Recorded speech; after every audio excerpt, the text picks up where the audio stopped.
కూడా ఎత్తడం లేదు. బహుశా మీటింగ్లో ఉండుంటారు.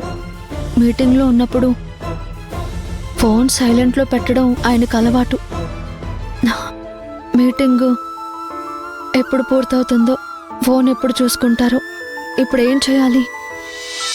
ఇప్పుడు ఏ తప్పు చేయకపోయినా ఆ సునంద వాళ్ళు నన్ను అవమానిస్తుంటే బాధతో నాకు ఊపిరాడడం లేదు తెలుసా? నీకే ఎలా ఉంటే ఇంకా రాధకెలా ఉంటుందిరా? 1-2 సార్లు వాళ్ళ చేత మాటలు పడ్డందుకే నువ్వు ఇంత ఇదైపోతున్నావు. మరి రాధ ఆ ఇంట్లో అనుక్షణం వాళ్ల చేత అవమానాలు ఎదుర్కొంటూ ఎంత కుమిలిపోతుందో ఆలోచించావా? నువ్వు అప్పు చేసి తప్పు చేశానన్నావు. కానీ రాధ ఏ తప్పు చెయ్యకపోయినా వాళ్ల ద్వేషానికి బలైపోతోంది. అది కూడా కుటుంబం గురించి ఆలోచించే అన్నీ భరిస్తోందిరా.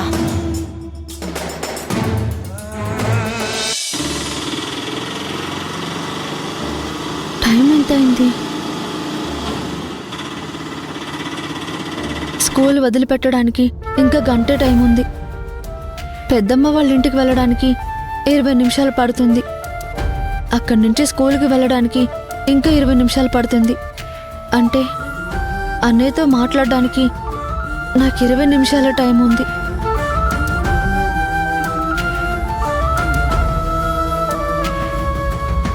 కానీ అన్నయ్య ఏం మాట్లాడతాడో, అంత త్వరగా నన్ను వెళ్ళనిస్తాడో లేదో.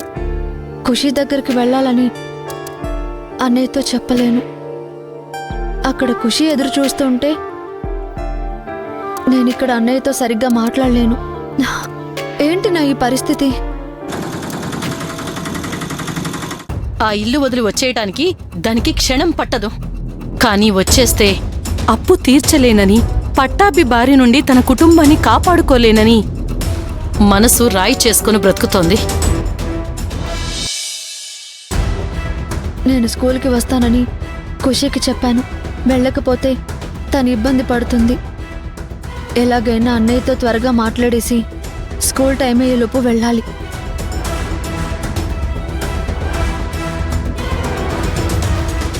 అన్నా, కొంచెం స్పీడ్గా పోనివా? నేను త్వరగా వెళ్ళాలి. అన్నగా దాని పరిస్థితిని అర్థం చేసుకొని ఊరట కలిగించేలా 4 మాటలు చెప్పాలి గాని నువ్వు కూడా దాని మీద కోపంతో ఊగిపోతే ఎలారా? ప్రపంచమే తనకి ఎదురు తిరిగినా నా అన్న నా వైపు నిలబడతాడు అన్న నమ్మకం, ధైర్యం రాధకుండేవి.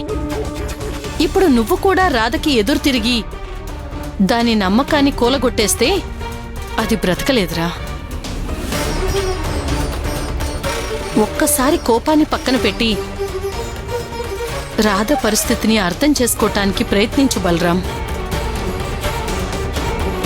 అవునయ్యా, మన కోసం కష్టపడుతున్న పిల్లకి మనమే అండగా ఉండకపోతే ఎలా? అర్థం చేసుకోవయ్యా.